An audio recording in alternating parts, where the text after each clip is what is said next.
Little Big Genius! Avui parlarem sobre les plantes i la seva reproducció. Recordem que les plantes són un grup d'éssers vius que podíem classificar segons si tenen flor o no. En funció d'això, les plantes tenen una forma diferent de reproduir-se. Començarem veient com es reprodueixen les plantes amb flor. De forma general, les plantes amb flor es reprodueixen gràcies a la unió de la cèl·lula sexual femenina i la cèl·lula sexual masculina, igual que les persones o els animals. A la flor és on hi ha els òrgans reproductors. En una flor típica podem trobar les següents parts. El calze és la part més externa de la flor i fa de protecció quan aquesta es comença a formar.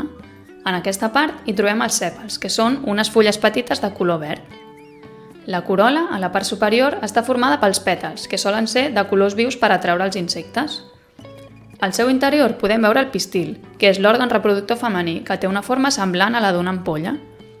També trobem els estams, que són l'òrgan reproductor masculí i que s'encarreguen de guardar el pol·len. Hi ha algunes flors que només tenen pistil, així que són femenines, o que només tenen estams, així que són masculines. Quan tenen tots dos òrgans, les anomenem hermafrodites o flors completes. Perquè la planta es pugui reproduir, cal que les cèl·lules sexuals femenines es posin en contacte amb les masculines, és a dir, que el pol·len d'una flor arribi al pistil d'una altra flor de la mateixa espècie.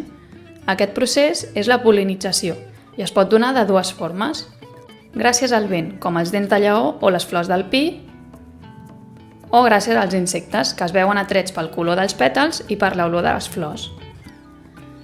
Quan el gra de pol·len arriba al pistil, s'enganxa a la part superior i si la flor és de la mateixa espècie, el gra produeix un tub polínic que arriba fins als rudiments de la llavor.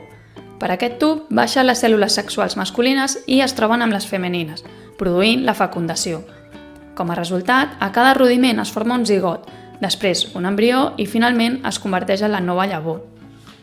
Perquè es pugui convertir en una nova planta, aquesta llavor ha de caure en un lloc adient. Per fer-ho, les llavors es poden transportar gràcies al vent o als animals. Un cop la llavor ha trobat un sòl amb la humitat i la temperatura adequades, aquesta pot germinar, formant una nova planta. D'altra banda, les plantes sense flor, com les molses i les falgueres, es reprodueixen de dues formes diferents. Poden reproduir-se sexualment, és a dir, amb òrgans sexuals femenins i masculins, de manera similar a la que acabem de veure. O poden fer-ho asexualment, per mitjà d'espores, que són uns granets grocs que es troben dins els esporangis, a la part inferior de les fulles de les falgueres. En resum, les plantes amb flor es reprodueixen unint la cèl·lula sexual masculina amb la femenina.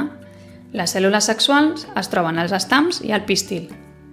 La fecundació es produeix quan el pol·len s'introdueix a l'interior del pistil, gràcies a la pol·linització. D'aquí sorgeix una llavor que podrà desenvolupar-se fins a formar una nova planta. I les plantes sense flor, en canvi, es poden reproduir de forma sexual o asexual, gràcies a les espores. I fins aquí el vídeo d'avui, Genius. Espero que us hagi agradat. Fins aviat!